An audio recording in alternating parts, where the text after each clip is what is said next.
So Duncan made it into the newspaper after all. He's the big hero, and is he excited? Sure. But his friend Susan, she's done with him because she did the work, not him. She saved the neighborhood, not him. She's not happy. All of his friends are teasing him about it. The dad is completely ecstatic. He's like, my son's in the newspaper. Oh, wow, we got to talk about it. Goes to the principal. The principal's not even impressed by any of it. Tells him, get out of her office or I'll throw you out. Oh, the dad is embarrassed because there's no proof. The glove is gone. So there's that. That's it. He just told the story to the newspaper. He has no proof of it now. And I guess we're back in our room again. And he's thinking, you know what? I have a secret, but I'm not going to tell anybody about it. I'm not sure what he's talking about. I don't know what the secret is. But maybe we'll find out in chapter 9 on how to fry your brains. Let's get started. My discovery happened during math class. Mr. Black was explaining something about changing fractions into decimals, which was about the same thing as explaining how to make snoods into farfels as far as I was concerned, when suddenly I started to understand what he was talking about. Now, that may not seem like much to you, but it was the first time it ever happened to me. I never got anything in math the first time around. Of course, I didn't usually listen real hard, but that was mostly because there didn't seem to be much point in listening, since I knew I wasn't going to get it anyway. That day was different. As I listened to Mr. Black, all the things I was supposed to have been learning about math over the last 8 years suddenly began to fit together. I was amazed. This stuff actually made sense. It connected. It was almost beautiful, in a weird sort of way. My brain was tingling. And wait, hold on. His brain is tingling? Do we need to think back to the experiment when his brain was tingling, when Marcus was like cranking up the whatever it was, the machine he was in? Could this have anything to do with why things are connecting for him? Oh, I don't know. I might be making this up. I don't know, but I'm getting excited. Let's move on. And then the next amazing thing happened. Mr. Black asked a question, and I knew the answer. I thought about raising my hand, but that seemed too weird. Besides, if I answered the question, I knew people would just figure I was cheating somehow, and I had already had enough attention for one day. It didn't take me too long to guess what was happening. Even a moron could have figured it out, and I was no moron. At least, not anymore. It was simple. Andromeda Jones was the alien, and that machine she had used on me the day before was some sort of alien brain fryer. A brain fryer that made you smarter. See, I knew it. I knew that's what he was going to come up with. I knew it. And if it could make me smarter once, maybe another dose would make me even smarter. Wouldn't that be cool? Forget Duncan Dougal, boy hero. I was going to be Duncan Dougal, boy genius. Okay, that's not in the book. I just added that. I couldn't wait for the day to end. I had my plans already made. All I had to do was hang on and not bop anyone before the final bell rang. It wasn't easy, since I was still getting a lot of flack about the article in The Sun. But I didn't care anymore.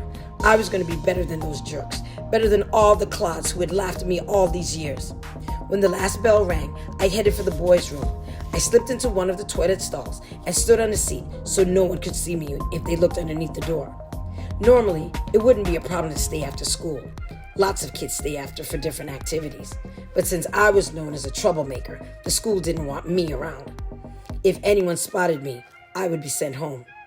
While I was standing there waiting, I found myself wishing that I had brought a book to read.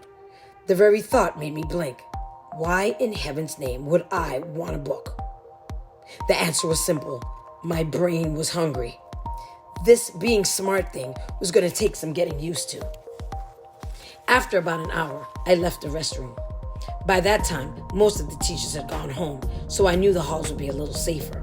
Besides, I was worried that one of the janitors would be coming in to clean the toilets before long. How soon did I dare to go use the brain fryer? Not soon. The more I thought about it, the more I knew I didn't want to be interrupted. I didn't want any teachers or kids to catch me at this. It was going to stay my secret. And I sure didn't want the alien to catch me.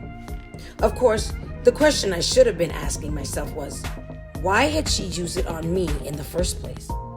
I had probably gotten smart enough to think of that question, but I was too excited about the potential of all this to really worry about the idea. I didn't want anything to stop me, not even the possibility that this was a trap of some kind.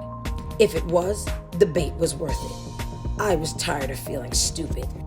I began sneaking down the hall toward the science lab. I figured I might as well hide in there, even if I was going to wait until later to use the brain fryer.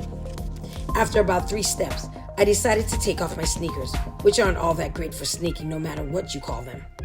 They're not bad, but they can give you a surprise squeak if you're not careful. Socks, even filthy ones, are quieter. I heard a noise and scurried into a classroom. Lying on the floor, I watched as a whistling janitor pushed a broom down the hall. I tried to time him in my head and see how long it took before he came back. I counted 180 elephants, about 3 minutes. I decided to wait right where I was, which was probably as safe as anywhere. Then I realized that I was across the hall from the library. That would be more interesting. I waited for the janitor to go past again, then scurried across the hall and looked through the library door. That was the first time I had been in the library this year. It might have been the first time in my life I had gone to a library without being forced. I found a book that looked interesting, something about cars, and crawled under a table in the corner. I had enough light, but just barely. It didn't make that much difference. Even though I really wanted to read the book, I couldn't.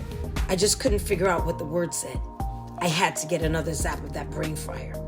I tried to read for a little while longer. My eyes got heavy. My head sagged forward. Soon I was asleep. When I woke, the building was pitch dark. I crawled out from under the table and listened. Silence. Well, near silence. My stomach started to rumble, which wasn't surprising since I hadn't eaten anything since lunchtime. Trying to ignore my stomach's pleas for food, I stepped out into the hallway. It was kind of spooky being in the hall all by myself. Kind of fun, too. Normally, I might have decided that this was the time for a little mischief. Now I only had one thing on my mind: getting smarter. Wow, getting smarter in school. That was the first time the idea had ever occurred to me. I tiptoed down the dark hall to the science lab. I paused at the door. The room was pitch dark. What if the alien was inside? For all I knew, she slept here. Maybe she folded herself up and spent the night on the shelf.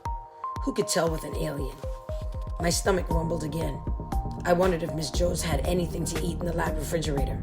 I figured if I was going to get smart, there was no point doing it on an empty stomach. I felt my way to the lab refrigerator and pulled open the door. The little light inside seemed terribly bright after all the darkness. At first glance, it wasn't very encouraging. Most of the bottles had either little dead animals or small green plants. None of them looked like they were meant for human stomachs. But at the back of the fridge, I found a square Tupperware container that looked promising. I pulled it out, hoping there'd be something inside that might make my stomach stop complaining. I pulled off the lid. Then I started to scream. Should I scream? Ah! Okay. Maybe that's what it sounded like if he screamed. What do you think he's got? What's in that Tupperware? Oh, I guess we'll have to find out in chapter 10.